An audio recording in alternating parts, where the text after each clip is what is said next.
तावद्वै शिवसान्निध्यं तस्मिन् देहे न संशयः देवी लिंगं भवेद्रूपं शिवभक्तस्त्रियास्तथा।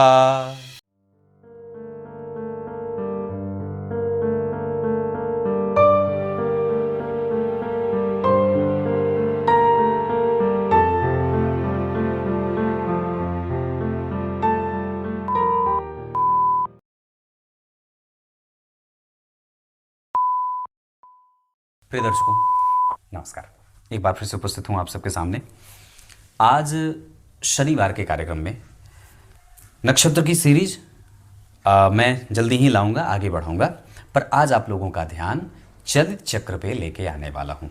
बहुत महत्वपूर्ण चक्र होता है ये, बहुत महत्वपूर्ण। मैंने लगभग अपनी जितनी कुंडलियाँ अध्ययन की हैं उसमें भले चलित चक्र को दिखाया नहीं है किसी भी कुंडली विश्लेषण में, लग्न नवांश और दशमांश ही दिखाया है, पर कुंडली अध्ययन से पहले मैंने हर एक कुंडली के चलित चक्र को अवश्य देखा है। और जितने भी फलादेश किए हैं उसमें फलादेश करने से पहले अपने दिमाग में चलित चक्र को और चलित चक्र में ग्रहों को अपने लैपटॉप पे खोल के बैठा है। मतलब इसका क्या होता है कि कोई भी ज्योतिषी अगर बिना चलित चक्र को देखे कोई भी फलादेश आपकी कुंडली का करता है, जैसे नवांश कुंडली को क्या कहा जाता है? बीज कुंडली कहा जाता है। लग्न कुंडली से सारी समस्त चीजें दुनिया भर की देखी जाती हैं, और चलित चक्र से यह देखा जाता है कि वो ग्रह का स्वरूप कैसा है ना। मतलब आपने एक पूरे ब्रह्मांड को 12 भागों में विभाजित कर दिया, एक भाग को 30 अंशों में कर दिया। अब ये जो चलित चक्र है वो ये बताता है कि कौन से अंश पे ग्रह जा करके ब्रह्मांड के कौन से भाग में बैठा है। भाग मतलब भाव, इसमें कोई कंफ्यूजन वाली बात नहीं है और नहीं होनी चाहिए। भाग का अर्थ भाव है। जो कुंडली के 12 भाग आपको दिखते हैं चक्र में, 12 जो घर बनाए जाते हैं वो आकाश के 12 भाग हैं, मतलब जिन्हें हम कुंडली में भाव कहते हैं। और आकाश के एक एक भाग से या जन्म कुंडली के एक एक भाव से बहुत सारे विषयों का कारण देखा जाता है, अध्ययन किया जाता है। ये तो आप लोगों को बहुत समझदारी से पता है। आज हम उसी विषय पे 5 बिंदुवार रूप से आपको 5 चीजें बताऊंगा, है ना। वो चलित चक्र से संबंधित होगा जो बहुत ही महत्वपूर्ण है। आइए शुरू करते हैं आज का कार्यक्रम। कहीं नहीं जाना है, बिल्कुल बन के रहिएगा। जय श्री कृष्ण आवश्यक रूप से लिखा करिए, कार्यक्रम शेयर भी करिए, क्योंकि आप लोग शेयर करेंगे तो वीडियो फैलेगा। और ये बहुत अच्छी बात है कि हम कम से कम अपने धर्मजनित बातों में आगे बढ़ रहे हैं। शेयर करने से वीडियो का काम ठीक होता है। चलिए, आप लोग तो समझदार हैं। मैं बात कर रहा था कार्यक्रम के आरंभ में जो श्लोक पढ़ा है वो अंतिम में बताऊंगा श्लोक अर्थ। विषय है कि चलित चक्र की भूमिका कैसे है। इसमें हम बिंदुवार तरीके से अगर बात करें तो पहली बिंदु जो चलित चक्र के मामले में आएगी कि कोई भी ग्रह, है ना, कोई भी ग्रह हमें कैसा फल दे रहा है, ये इस बात पे निर्भर करेगा कि वो ग्रह आपके चलित चक्र में किस भाव में बैठा है। भाव में, राशि में नहीं कहा मैंने, राशियां नहीं बदलती हैं, भाव बदलते हैं। ग्रह कहां बदलता है? भाव बदलेगा। तो वो ग्रह चलित चक्र में कौन से भाव में बैठा है, ये पहला सिद्धांत है। अब इसका उदाहरण देता हूं कि अगर कोई ग्रह लग्न चक्र में, मूल जन्म कुंडली जो आपकी खुल के आती है, आजकल तो सॉफ्टवेयर का जमाना है, तो जो मूल जन्म कुंडली में ग्रह अगर मान लीजिए सप्तम भाव में बैठा है, मान लीजिए कोई ग्रह जैसे मंगल को मान लेते हैं कि सप्तम भाव में वो बैठे हैं, नवांश चक्र में भी वो सप्तम में बैठे हैं, नवांश की बात नहीं, तो अगर वो लग्न कुंडली में सप्तम भाव में बैठ गया और चलित चक्र में वो ग्रह अगर 6वें स्थान में चला गया, तो अब ये ग्रह अपने सप्तम भाव का फल कमजोर करके कितना प्रतिशत? 30%। तो सप्तम भाव के मंगल कितने प्रतिशत पर परिणाम करेंगे? 30%। और 6वें भाव में चलित चक्र में गए हैं तो कितना प्रतिशत परिणाम करेंगे? 70%। मतलब अब हम मंगल का फलादेश 70% तक चलित चक्र का करेंगे, जिसमें वो 6ठम स्थान में बैठे हैं। पहली बात है, ये पहला सिद्धांत है। अब दूसरे सिद्धांत पे लेके आता हूं।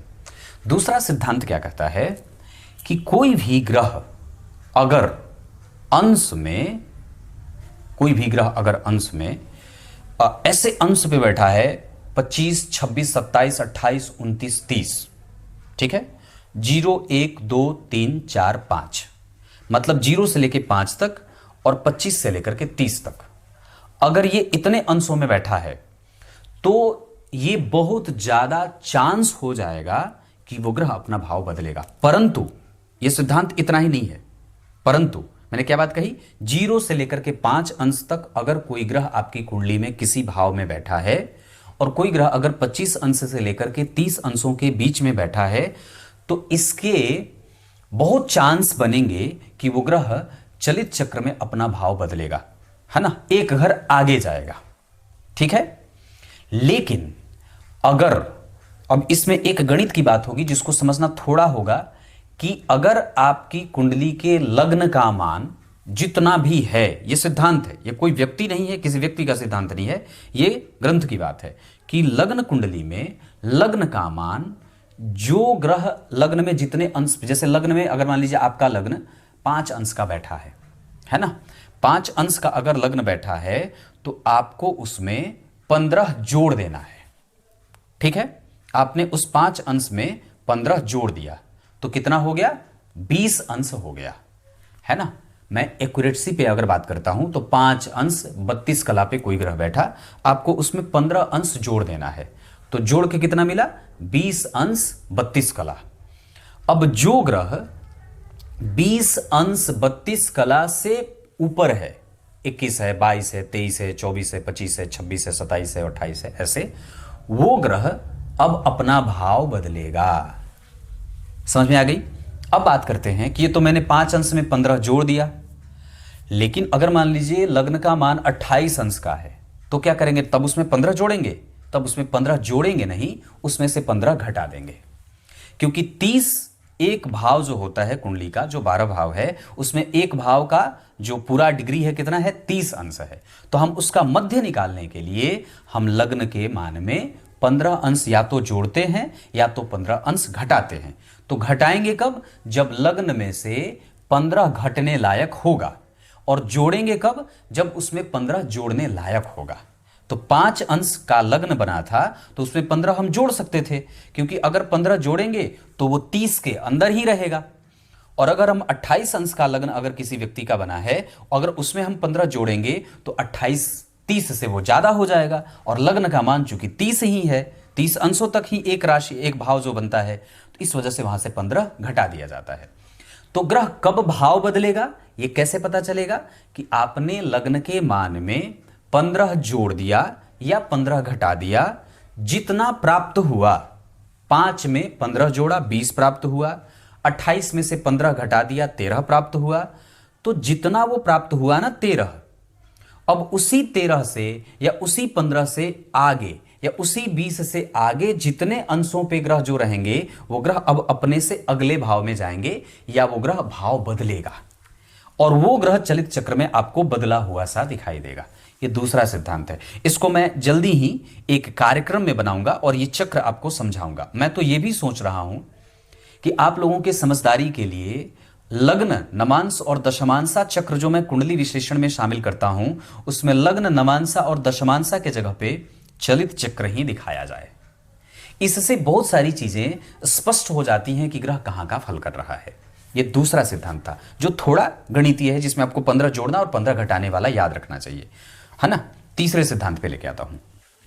तीसरा सिद्धांत चलित चक्र का यह कहेगा कि ग्रह की जो दृष्टि है ना, जो लग्न कुंडली में मान लीजिए मंगल, मैं सप्तम भाव की चर्चा कर रहा था, तो हमारे जो चलित चक्र में ग्रह अगर 6वें भाव में मंगल चले जाते हैं, तो अब यहां प्रश्न उठता है कि हम दृष्टि कहां से देखेंगे, लग्न कुंडली से देखेंगे या चलित चक्र से देखेंगे, क्योंकि 70% परिणाम तो ग्रह चलित चक्र से दे रहा था, तो क्या दृष्टि भी चलित चक्र से ही देखी जाएगी? तो शास्त्र कहता है ऐसा नहीं है। हमारे जो दृष्टि होंगे, हम ग्रहों की जो दृष्टियों की बात करेंगे, वो लग्न चक्र से ही दृष्टि देखी जाती है।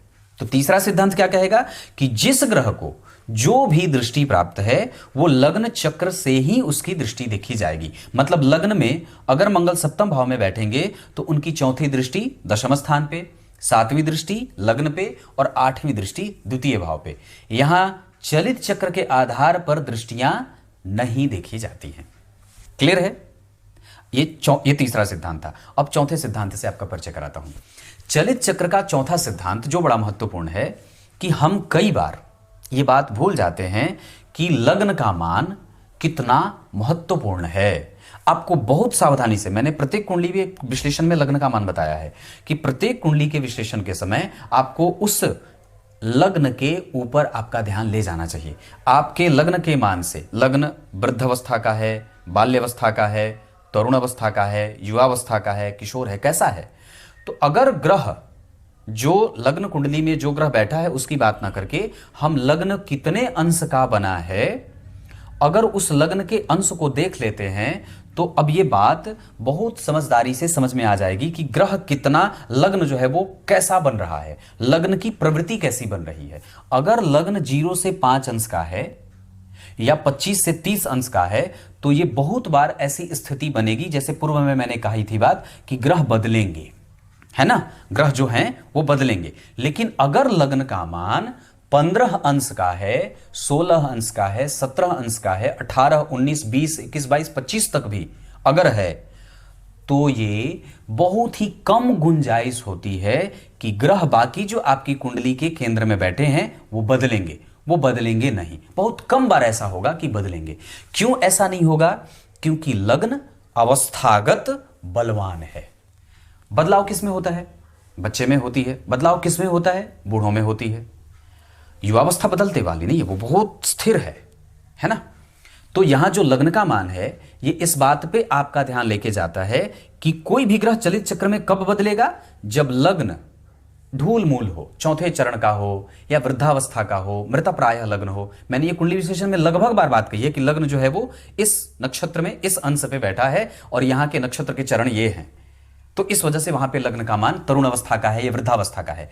तो चलित चक्र में ग्रह तभी बदलेगा जब लग्न का मान ऐसे 0 से 5 वाली, 25 से 30 वाली।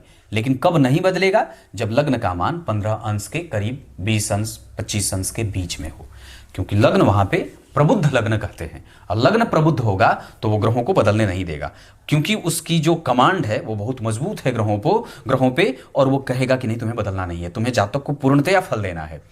क्योंकि ग्रह जब बदलते हैं ना तो वो कई बार संधि में चले जाते हैं, और संधि काल में जैसे ही जाते हैं तो वो ग्रह निचोड़ दिए जाते हैं, उनका फल कमजोर होने लगता है। ग्रह का बदलना 70% और 30% में बढ़ गया, और अगर कोई ग्रह नहीं बदल रहा है मतलब वो पूर्णतया बलवान होकर बैठा है, उसमें कोई डिफरेंशिएशन नहीं है, उसमें कोई कॉन्ट्राडिक्शन नहीं है, उसमें कोई फ्लक्चुएशन नहीं है। इस वजह से ये चौथा सिद्धांत कहता है कि लग्न का मान ग्रहों को चलित चक्र में बदलने के लिए बड़ा आवश्यक होता है ना। पांचवें सिद्धांत और अंतिम सिद्धांत पे लेके आता हूं, जिसमें सामान्यतया हमें कोई भी सूत्र जो आजमाना है, जो हमें राजयोग देखने हैं, जो हमें ग्रह की दृष्टि देखनी है, जो ग्रहों के इन सभी चीजों का अध्ययन जो करना है वो लग्न चक्र से होगा। दृष्टि लग्न चक्र से देखी जाएगी, और ग्रह का परिणाम कहां से शुरू हो रहा है ये लग्न चक्र से देखा जाएगा। ग्रह सप्तम से शुरू हुआ है, खत्म कहां हुआ है? 6वें में। कहां जा रहा है? 8वें में। नवम में बैठा है तो अष्टम में गया। तो फलादेश का जो प्रक्रम होगा, जो प्रक्रिया होगी, वो शुरू लग्न कुंडली से ही होगी, उसका अंत जो होगा वो चलित चक्र से होगा, है ना। मतलब हम ये बिल्कुल भी नहीं कह सकते कि व्यक्ति मंगलिक नहीं है। हां, अगर वो 6वें भाव में मंगल गए हैं तो वो मंगल दोष को भंग करेंगे, पर हमें बहुत इस बात का ध्यान रखना होगा कि व्यक्ति में एनर्जी है। आप ये नहीं कह सकते कि व्यक्ति में एनर्जी नहीं है, वो लेवल कमजोर हो गया, मंगल दोष नहीं लगेगा, है ना। लेकिन जो फलादेश की प्रक्रिया जो शुरू होगी वो लग्न चक्र से ही शुरू होगी। ऐसा नहीं है कि हम पहल चलित चक्र को देख लेंगे, लग्न को देखेंगे, नवांश को देखेंगे, चलित को देखेंगे, तीनों हमारे सामने होने चाहिए। हम लग्न कुंडली में ग्रह को देख लिए, नवांश में देख लिए, फिर चलित में गए। चलित में ग्रह देख रहा है कि वो 70% परिणाम यहां का दे रहा है, पर ये 30 भी बहुत महत्वपूर्ण होगा। ये बीज कुंडली जो नवांश कुंडली है ये भी बहुत महत्वपूर्ण होगी। यहां एक बात और भी जोड़ूंगा कि लग्न, नवांश और चलित चक्र में हमें परिणाम की शुरुआत लग्न से अंतिम परिणाम चलित को देखने के बाद नवांशा को देख के करेंगे। नवांश कुंडली बीज कुंडली है, उसको आप नजरअंदाज नहीं कर सकते। तो हमारा फलादेश इन 3 सिद्धांतों पे, इन तीनों चक्रों से होता हुआ गुजरना चाहिए। 30 भी महत्वपूर्ण है, 70 तो महत्वपूर्ण है ही, और बीज कुंडली जो है वो नवांश कुंडली, वहां से आपको आकर के निर्णय देना है ना। ये फलादेश की ऐसी प्रक्रिया है। इसको मैं सीरीज के हिसाब से इस पे कम से कम 5 से 7 कार्यक्रम बन सकते हैं। जल्दी ही बनाऊंगा, उदाहरण के साथ बनाऊंगा, है ना। कुछ इसी तरीके से आज के इस कार्यक्रम का समापन करते हैं। कार्यक्रम के आरंभ में जो मैंने श्लोक पढ़ा है उसका अर्थ आता है,